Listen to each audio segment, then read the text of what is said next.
وقت دکھائی نہیں دیتا مگر دیکھا بہت کچھ جاتا ہے۔ جو تکلیف اللہ کی یاد دلائے وہ تکلیف نہیں نعمت ہوتی ہے۔ بے شک اللہ اپنے پیاروں کو ہی آزماتا ہے۔ زندگی وہ کہانی ہے جس میں من چاہے کردار نہیں ملتے۔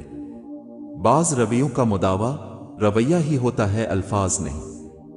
ہر سلجھا ہوا انسان کہیں نہ کہیں الجھا ہوا ہے۔ دکھاوے کی حد تک ہر بندہ بہترین ہے۔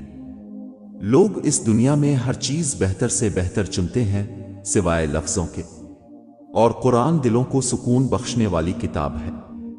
انسان جس شخص کے لیے دل سے مخلص ہو وہ اس کو کہیں نہ کہیں دکھ دیتا ہے۔ لوگوں سے امیدیں انسانوں والی رکھے، فرشتوں والی نہیں۔ جو کسی کا برا نہیں چاہتے ان کے ساتھ کوئی برا نہیں کر سکتا۔ یہ میرے رب کا وعدہ ہے۔ زندگی کا سب سے زوردار تھپڑ بھروسہ مارتا ہے۔ خود کو اتنی اہمیت دو کہ لوگ ترسیں تمہیں پانے کو۔ محبت کی کوئی زبان نہیں ہوتی، یہ دل میں محسوس ہوتی ہے اور آنکھوں سے جھلکتی ہے۔ وہ تو بن مانگے اتنا دیتا ہے، اور تم مانگ کر نا امید کیسے ہو؟ زندگی خوبصورت خود بخود نہیں بنتی، بلکہ حسن و اخلاق کی اینٹوں سے تعمیر کرنا پڑتی ہے۔ الفاظ اتنے خوبصورت ہوں یا نہ ہوں، لیکن الفاظ کے پیچھے چھپا ہوا احساس اتنا خوبصورت ہو جو دلوں کو چھو جائے۔ نمازیں سکون دینے لگتی ہیں جب ہم ان کو وقت پر ادا کرنے لگیں۔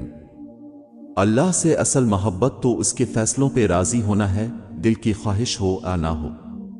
دل بنانے والے کی مرضی کو سب سے مقدم رکھنا چاہیے، اور جب اللہ کا کرم ہو جاتا ہے تو سالوں کی محنت کا پھل لمحوں میں ملنے لگ جاتا ہے۔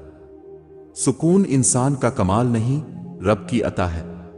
اور پھر وقت نے سمجھا ہی دیا کہ خواب خواب ہوتے ہیں۔ تقوی یہ ہے کہ تیرا رب تجھے وہاں کبھی نہ پائے جہاں اس نے منع کیا ہے۔ جو شخص واقعی اللہ کو اپنا خاص خیال بناتا ہے، اللہ اس کے تمام معاملات کو جمع کرتا ہے اور انہیں سیدھا کر دیتا ہے۔ یا اللہ اپنے علاوہ کبھی کسی کا محتاج نہ بنانا۔ اللہ مجھے اور اب سب کو آسمان کے ستاروں اور سمندر کی لہروں سے بھی زیادہ خوشیاں نصیب کرے، آمین۔ آپ کسی کی عادت تو بدل سکتے ہیں مگر فطرت کبھی نہیں بدل سکتے۔ جو اپنا معاملہ اللہ پر چھوڑ دیتے ہیں اللہ انہیں کبھی بے سہارا نہیں چھوڑتا۔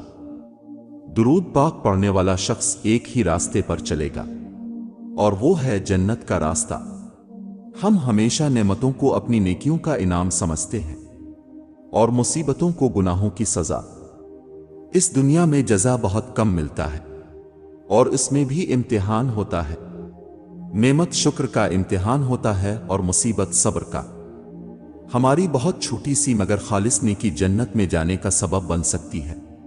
کسی بھی نیکی کو جلدی ادا کیا کرے اور اسے حقیر نہ سمجھی۔ کسی سے خوش دلی کے اظہار کے ساتھ ملنا بھی صدقہ ہے۔ بدگمانی کیا ہے یہ نفرت کی اپلیکیشن ہے۔ جب انسان کسی سے نفرت کرنا چاہتا ہے تو اس کے بارے میں بدگمانیاں شروع کر دیتا ہے اور پھر اس سے نفرت شروع ہو جاتی ہے۔ کچھ عادتیں زندگی ہوتی ہیں جن کے چھوٹ جانے سے ہم زندہ تو رہتے ہیں مگر زندگی ہم میں نہیں رہتی۔ مسئلوں کا حل اللہ سے بات کرنے میں بھی چھپا ہوتا ہے، اور کبھی کبھی مشکلیں اللہ کے ساتھ زیادہ وقت گزارنے کے لیے بھی دی جاتی ہے۔ محبت ہونا بڑی بات نہیں، محبت قائم رکھنا بڑی بات ہے۔ لہجے میں نرمی ہو تو الفاظ شفا دیتے ہیں۔ انسان کی سب سے خوبصورت دنیا خیالات کی دنیا ہے، جہاں وہ اپنی مرضی کی زندگی جی سکتا ہے، چاہے وہ چند لمحوں کی ہی کیوں نہ ہو۔ بے شک اللہ بہترین کارساز ہے۔ صبر والے سکون میں رہتے ہیں کیونکہ انہیں معلوم ہوتا ہے کہ اللہ بہتر کرے گا۔ دوسروں کے بارے میں غلط بولنا بہادری نہیں ہوتی، بس ہماری تربیت ظاہر ہوتی ہے۔ وہ جو اندر سے مر جاتے ہیں نا، وہ پھر دوسروں کو جینا سکھاتے ہیں۔ الفاظ بھی پھول کی طرح ہوتے ہیں، انہیں سوچ سمجھ کر ادا کیا کرے، ان میں سے آپ کے ظرف کی مہک آتی ہے۔